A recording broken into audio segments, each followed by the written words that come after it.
یہی آپ کی عقل مندی اور ہوشیاری کی بہت بڑی دلیل ہے۔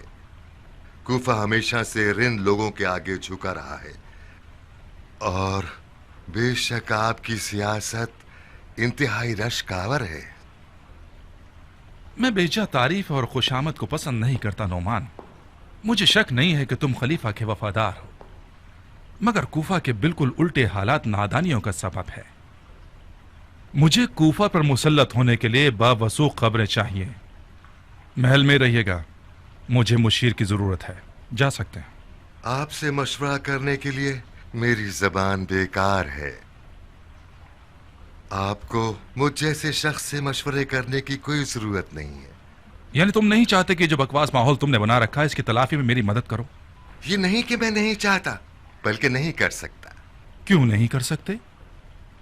کیونکہ ایک بیہودہ مشیر سے مشورہ لینا صرف وقت ضائع کرنا اور بیہودگی ہے۔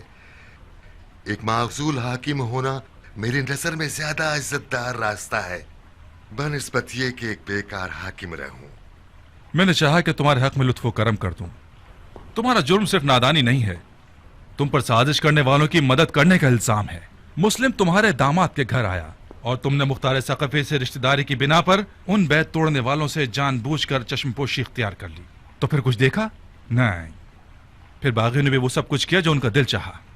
تبت یدا ابی لہب وتب، ہاتھ کٹ جائیں ابو لہب کے جو رسول اللہ کا چچا تھا، اور وہ اس بات کا کھلا ثبوت بن گیا کہ کوئی بھی خونی رشتہ داری یا پھر قبیلائی ناطے فرض پورا کرنے میں کبھی حائل نہیں ہو سکتے۔ جب سنا کہ مسلم مختار کا مہمان بن گیا ہے تو بلا دریغ اسے حاضر کروا کر اس پر اتمام حجت کر دی اور اس سے ہر طرح لا تعلقی کا اظہار کیا، اور کھلم کھلا مسجد کوفہ کے ممبر پر اس سے اور یہاں تک کہ اپنی بیٹی سے برات کا اعلان کر دیا۔ اگر اصرار ہے کہ مجھے خلیفہ کا خیانت کار ثابت کریں تو کوئی قابل توجہ دلیل ڈھونڈیے جو خلیفہ کی نظر میں قابل قبول ہو اور مزے کا خیز نہ ہو۔ کہاں جا رہے ہو نعمان؟ ہماری گزارشات ابھی ختم نہیں ہوئی ہیں۔ آپ مجھ پر الزام اور تہمت لگانا چاہتے ہیں، کوئی ڈرنے کی بات نہیں۔ ایک عدالت رکھوائیے اور قاضی شرح کو بلوائیے، خدا کے فضل سے آپ کی تہمتوں کا جواب دے دوں گا۔ کسی عدالت اور قاضی شرح کی ضرورت نہیں ہے، میں خود اپنے فتوے پر قوانین بناتا ہوں۔ بن ریس، جی امیر۔ جب تک کل کا حاکم اور آج کا ملزم عقل مندی کا مظاہرہ نہ کرے وہ ہمارا قیدی ہے، اسے استعمال کر کے مختار کو کسی ہرن کی طرح جال میں پھنسانا ہوگا۔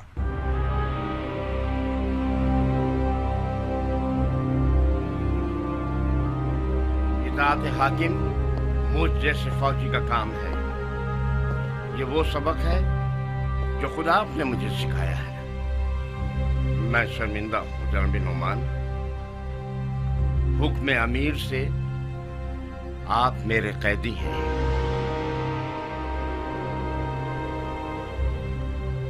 حکم تو آپ کا ہی چلے گا، یہ آپ کی خام خیالی ہے کہ اس چال کے ذریعے سے مختار کو شکار کر سکیں۔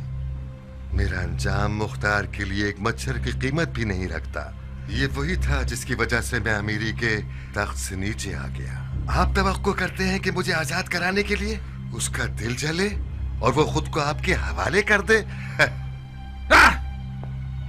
کیا یہ حیف نہیں تھا کہ تم نے اپنی بیٹی کو اس جیسے نمک حرام کے حوالے کر دیا؟ بے شک برے حالات انسان کے گناہوں کا بدلہ ہوتے ہیں جن کا وہ مرتکب ہوا ہے۔ مجھ جیسے شخص کی عمر میں یہ بہت دردناک مرحلہ ہے کہ اپنے چنے ہوئے راستے پر متوجہ ہو جانا کہ ہائے یہ راستہ تو غلط تھا۔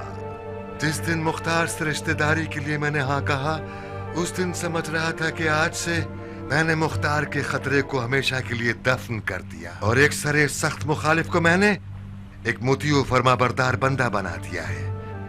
خطرہ دفن ہونا تو دور کی بات ہے، الٹا یہ کہ بیٹی بھی شوہر کے ہم عقیدہ ہو گئی اور باپ کی مخالف۔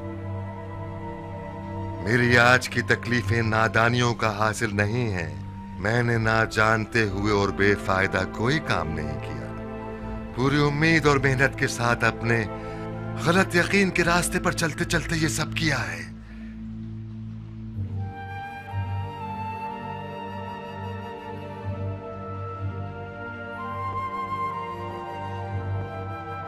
میں غل و زنجیر کے لیے تیار ہوں بن حریث.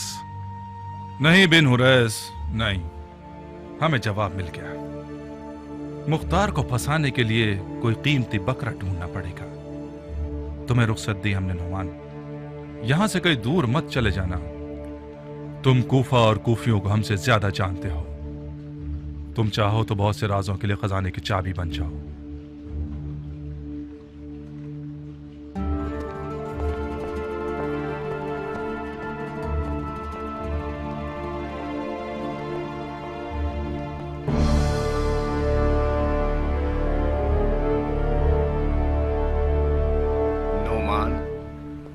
جناب امیر کی کریمانہ معافی کا حقدار تھا.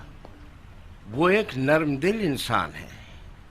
کیا تم کوفہ کے شرطوں کے امیر ہو؟ تھا. آج کے بعد سے آپ کی رکاب میں ایک فوجی ہوں. کیا یہ مقام تمہیں نعمان نے دیا تھا؟ جی ہاں امیر. تو پھر جب میں نے اسے قید کرنے کو کہا تمہارے ہاتھ کیوں نہیں کانپے؟ وفاداری کا تقاضا تو یہ تھا بن حریث کہ تم ہمارا حکم نہ مانتے. ہماری تربیت کی گئی ہے کہ اپنے سے بڑے کا حکم ایک فرض ہے. نعمان تب تک میرا بڑا تھا جب وہ امیر کوفہ تھا. باتیں مت بناؤ بن حریث. ہمارے ساتھ سچے رہو. یہ کہو کہ اپنے مقام و منصب کے ہاتھ سے جانے سے ڈر رہا تھا. ہاں، کچھ تھوڑی بہت اپنے مقام کی بھی فکر تھی مجھے. شاباش، یہ ہمارے لیے قابل قبول جواب تھا. جب تک ہمارے پاس اور ہمارے ساتھ ہو کریمانہ معافی اور بخشش سے گریز کرو، اور نرم دلی سے بھی. یہ الفاظ ہمیں فریب نہیں دیتے. حکومت کے لیے سب سے مہلک ترین آفت نرم دلی ہے. نعمان کا انجام دیکھا تم نے؟ نعمان بہت خوش نصیب تھا کہ اس کا سردار پر نہیں لٹکایا گیا. نرم دلی سے حکومت تو نہیں کی جا سکتی سردار. ایک حاکم رند اپنے جذبات سے سودا کرتا ہے، معافی اور بخشش سے نہیں. بالکل آپ کی طرح کہ آپ نے ایک مشکل امتحان میں جذبات کا سر قلم کر دیا اور سرخرو ہو گئے. اچھا سودا کیا تم نے. مبارک ہو تمہیں. تم اپنی جگہ برقرار ہو گئے بن حریث. تمام بامنصب با اثر اور کوفہ کے بزرگان کو آج رات کھانے پر دعوت دے دو، تمام مخالفین سمیت. جو حکم آپ کا. عمر سعد ہاتھ سے نہ نکلے. سسڑ نہ ہوا بہنوئی ہو گیا. تمہارے بہنوئی کے ہاتھوں تمہارا گلا گھونٹ دوں گا مختار.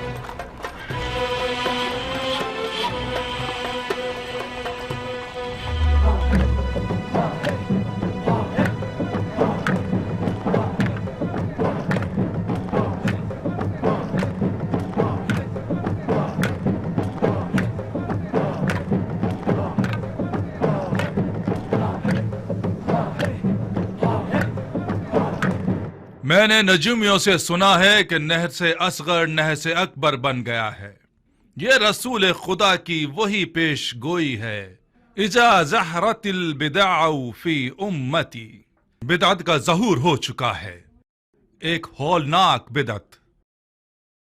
میں اس حسین ابن علی کے فتنے کی منطق نہیں سمجھ پایا، وہ بھی اس خلیفہ کے دور میں جو شاعروں اور ادیبوں کا خاتم ہے اور دین مصطفیٰ کا زیور اور زینت ہے. اگر آپ لوگ بھی کچھ جانتے ہیں تو مجھے آگاہ کیجیے کہ میں جاہل نہ مروں۔ حسین رسول خدا کا نواسا ہے، اس کی حرمت اپنی جگہ۔ کیا رسول خدا سے رشتہ داری اور قرابت داری کسی بیعت شکنی کا جواز ہے؟ ابو لہب بھی پیغمبر کا چچا تھا، نوح کا بیٹا بھی نبی کا بیٹا تھا، مگر یہ دونوں کتاب خدا میں مغضوب الہی اور نفرت سے مخاطب کیے گئے ہیں۔ عراق عرب پر حسین کی حکومت یعنی اس کے باپ علی کی حکومت کا انداز۔ میں یہاں موجود بزرگوں سے پوچھتا ہوں، میراث حکومت علی کیا تھی سوائے رسول خدا کی امت کے ٹکڑے ہونے کے؟ ابھی تک کوفہ علی کے زمانے میں کھائے ہوئے زخموں کا درد اٹھا رہا ہے، ابھی تک علی کی بھائی بھائی کی جنگوں کا داغ تازہ ہے۔ بدعتیان کوفہ نے دل جلے خلیفہ کے ساتھ کیا کیا برا سلوک کیا۔ اتنا صبر نہیں کیا کہ یہ نوجوان خلیفہ اپنے باپ کی عظیم سوگ سے فارغ ہو سکے۔ کیا یہی ہے بیعت کی عزت؟ کیا یہی بدلہ ہے خدمات خلیفہ معاویہ ابن ابو سفیان کا؟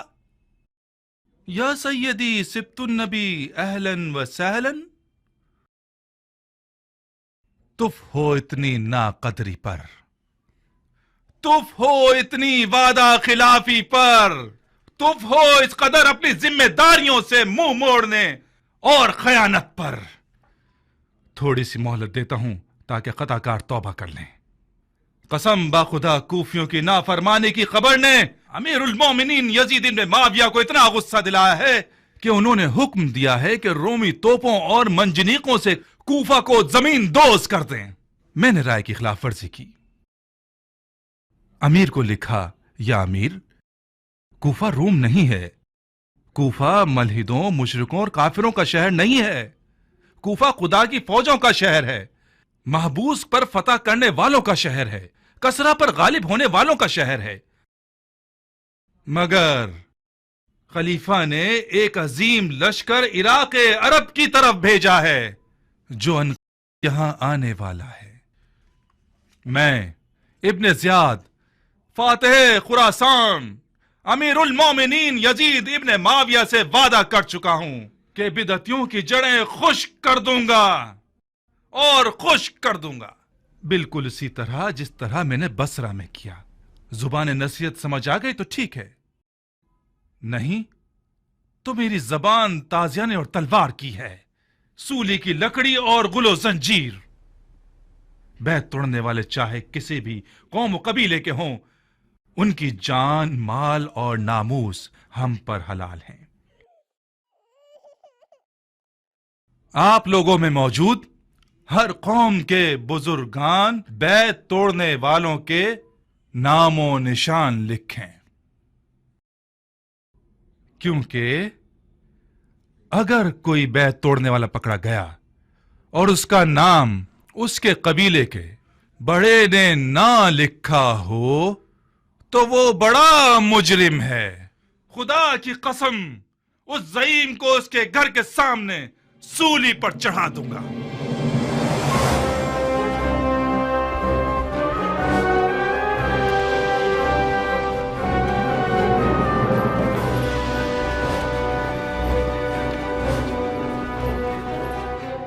اے کوفہ کے مردہ اور حیرت زدہ لوگو، اب کون سی مصیبت آ گئی ہے کہ تم لوگوں کے منہ حیرت سے کھلے ہوئے اور تمہاری زبانیں تمہارے منہ میں چپکی ہوئی ہیں؟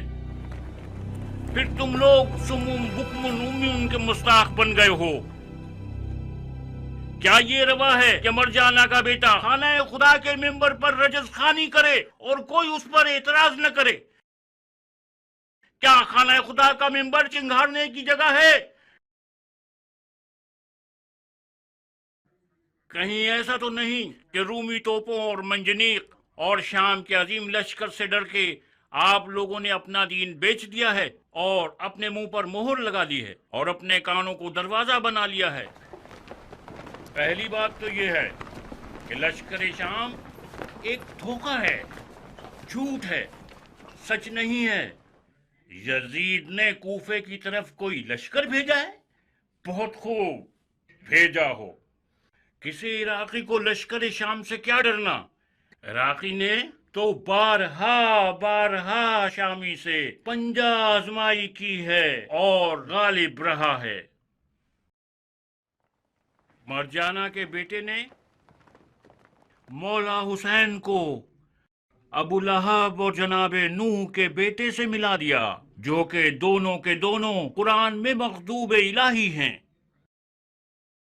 مگر اس کے منہ میں خاک ہو کہ سنت پیغمبر اور احادیث نبوی سے کوئی بات نہیں کی۔ اے علماء دین، قاریان قرآن، صحاب رسول جو خود ان کو دیکھ چکے ہو اور رسول اللہ کے عمل اور سخن کے عینی شاہد رہے ہو، کیا رسول خدا نے نہیں فرمایا کہ میرے اہل بیت کی مثال کشتی نوح جیسی ہے کہ اگر اس میں داخل ہو جاؤ تو محفوظ ہو اور اگر اسے پیٹھ دکھائی تو ہلاک ہو جاؤ گے؟ اس شخص کو جانتے ہو بن حریث؟ یہی فرمایا ہے۔ جی ہاں امیر، ایک بے قبا کھجور بیچنے والا ہے، میسم تمار کے نام سے مشہور ہے، علی کی پیر چومنے والے ساتھیوں میں سے ہے۔ تو پھر وہ شیعوں کے موٹی گردن والے بڑے لوگ کس قبرستان میں منہ چھپائے پھر رہے ہیں کہ ایک کھجور بیچنے والا میدان میں اتر آیا ہے؟ مجھے توقع تھی کہ خانی ابن عروہ یا سلیمان سرد خزائی میدان میں آتا، نہ کہ یہ بے سروپا کھجور فروش۔ اس کے ہاتھ پاؤں باندھ کر دارالحکومت لے آؤ۔ جی امیر۔ جو وحی کی تعبیر و تفسیر کر سکتے ہو، عوام کو بدعتوں کا اصلی چہرہ کیوں نہیں دکھاتے تم لوگ؟ یزید کی بیعت توڑنے والے بدعتی ہیں یا وہ جنہوں نے یزید کی طرف بیعت کا ہاتھ بڑھا دیا ہے؟ مرجانہ کے بیٹے کی بات سے متفق ہوں کہ بدعت ظہور کر چکی ہے۔ بدعت وہ جوا کھیلنے والا ہے جس کا غمخوار شراب کا پیالہ ہے۔ بدعت وہ ہوس رانی کرنے والا ہے جس کی عبادت زنا ہے۔ بکواس مت کرو۔ بدعت وہ قاتل ہے جو شیخین کے طریقے کی بھی پرواہ نہیں کرتا۔ بند کرو۔ بدعت وہ ہوس باز ہے جس کی نماز صرف ہوس رانی ہے۔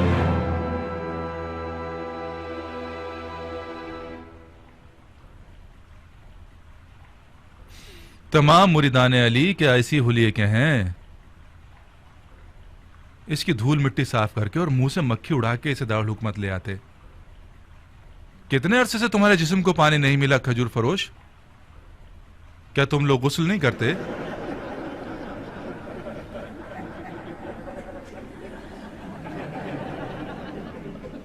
پہلی بات تو یہ کہ خاک پاک کرنے والی چیزوں میں سے ہے اور طہارت کر سکتی ہے۔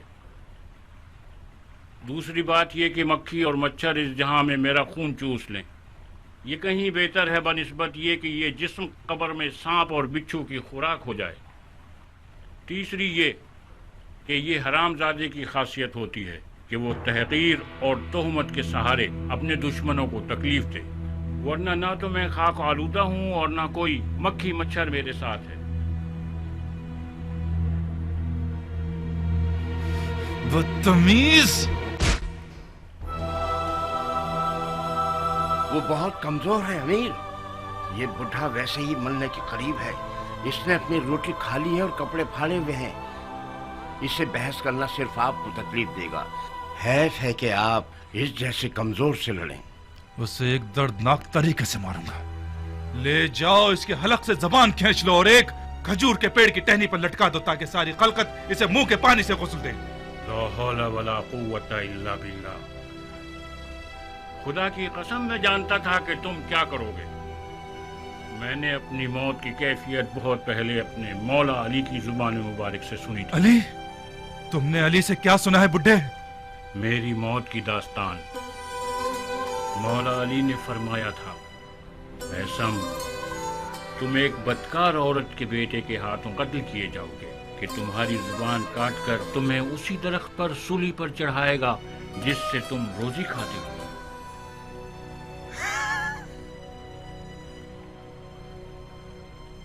یہ ایک جھوٹ ہے، بہت بڑا جھوٹ ہے. میں تمہیں اس کے جھوٹ کا ابھی ثبوت دیتا ہوں بڈھے. تمہیں ایسا قتل کروں گا کہ علی کی پیشن گوئی کے بالکل مشابہ نہ ہو.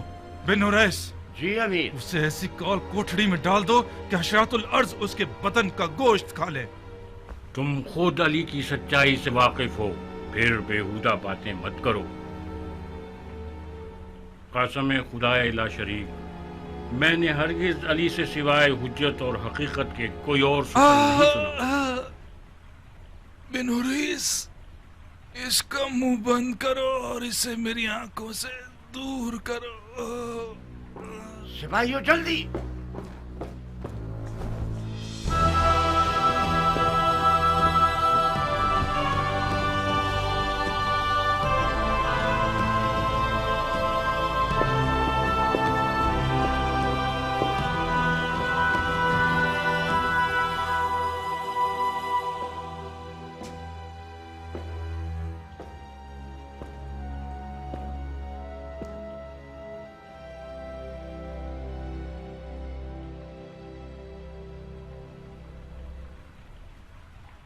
رخصت چاہتا ہوں امیر. کہاں ابن سعد؟ امیر سے اجازت طلب کر کے میں حکومتی مقام و منصب چھوڑ کر کوئی مناسب کام ڈھونڈنے جا رہا ہوں. مثلاً کون سا کام؟ مثلاً کھیتی باڑی، صنعت کاری یا کوئی تجارت. چرواہے کا کام بھی برا نہیں ہے. جانتے ہو زیادہ تر نبی مبعوث ہونے سے پہلے چرواہے تھے. چرواہے بن جاؤ، شاید تم بھی نبوت پر مبعوث ہو جاؤ. میں تو انبیاء کے سلسلے کے ختم ہونے پر اب تک شک کرتا ہوں. یہ لوگ اب بھی مرشد اور مرسل چاہتے ہیں جو ان کی ہدایت کرے.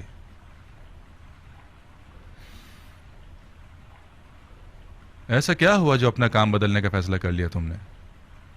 جب ایک عام سا بوریا اور ٹاٹ پہننے والا کھجور فروش ایک قدرت مند امیر کے دل میں درد پیدا کر کے اسے اپنی مسند پر لٹا سکتا ہے تو پھر یہ مسند ایک لرزنے والی مسند ہے. جب آپ کو ویران کر دے تو پھر ہم نچلے طبقے والوں پر تو وائے ہے.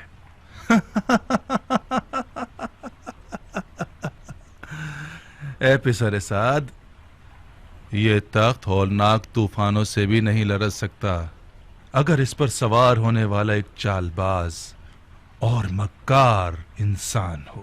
تو پھر آپ کیوں ٹھنڈے پڑ گئے؟ میں نے چاہا مشق کر لوں. آؤ.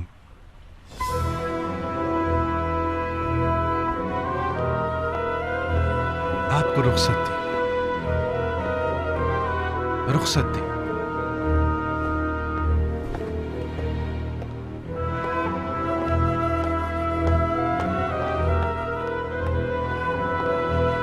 جا سکتے ہیں، جا سکتے ہیں.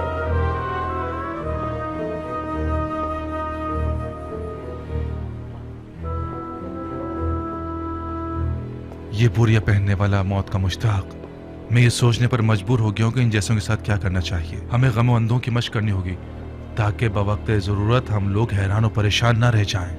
کبھی کبھار آنسو کے ایک قطرے سے رعایا کے دلوں کو مسخر کیا جا سکتا ہے. اے ابن سعد، حکومت رے کے لیے تیار ہو؟ حکومت رے؟ ہاں، حکومت رے.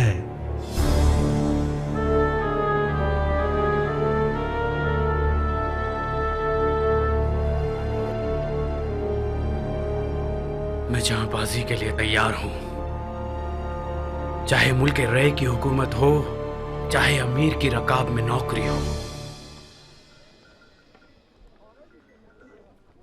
ایران کو ابو عبید نے فتح کیا اور اس کی شہرت سعد ابی وقاص کو مل گئی. جب سعد کھڑا ہو گیا تو میں نے اپنی تلوار کو چوما اور غلاف میں رکھ لیا اس دن تک جب ہم علی عمران کے ساتھ جنگ جمل کے لیے نکلے.